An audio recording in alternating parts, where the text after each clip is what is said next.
Hi, it's Paul here again. Welcome to the fourth and final of my video journals, Musings of a Marathon Runner. Well, I'm glad to say Monday was the day of the Milton Keynes Marathon.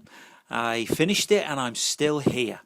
So I thought that I'd post one more journal just to, first of all, say thank you to you for all your encouragement and sticking with me, but also to actually prove the fact that I did start the race and I did finish it. The picture you're looking at the moment is a picture of me at the beginning of the race, and I want you to take a look at a video just to prove that I did get over the line at the end in the MK Dons Stadium.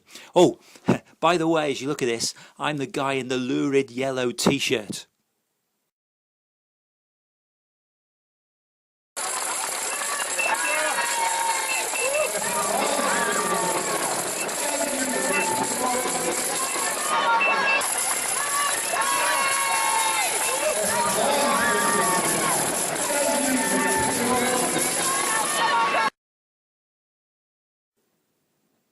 So there you go.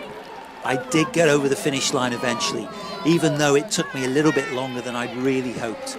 I think the problem is age is catching up on me.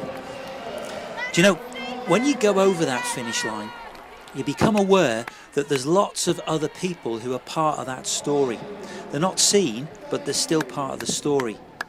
Felt like yourselves who've tuned into the video journals and emailed me and encouraged me. Folk who've just patted me on my back while I've been training and said, keep going. Folk who've encouraged me by sponsoring me and getting me ready for that. Folk who stood along the course and cheered me on the day. And especially for Robin, my wife, and Rebecca and Hannah, my daughters, for putting up with my dirty, stinking running clothes far too often over the last couple of months. It reminds us, doesn't it, that our story is intertwined with so many other people's story. We need other people.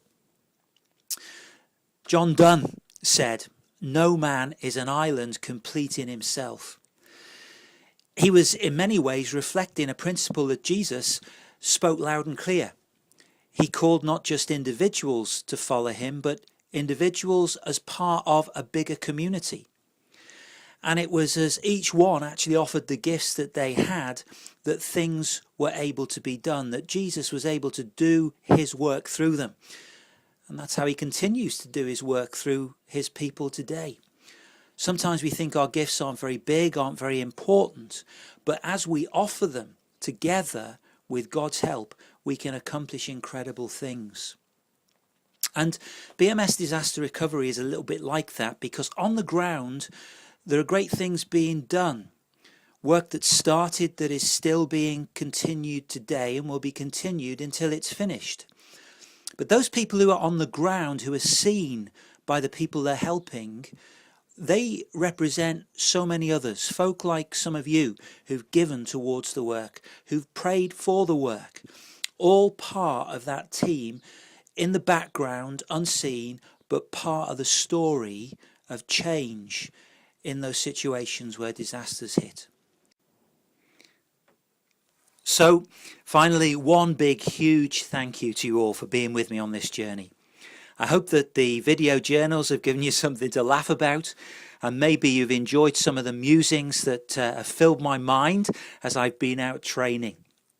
Well, it's the end, but it's the opportunity for the start of another training session for another marathon. Hey, maybe I've inspired you to get out and start training too, and maybe you will actually do a marathon in the next few months. Eric Liddell, that great Christian Olympian at the beginning of the last century, when he ran, he said, "I feel God's pleasure." He ran in God's purpose, so he felt God's pleasure. And we can be like that too. When we actually run our lives and run the race of life in God's purpose, we know his pleasure in our lives.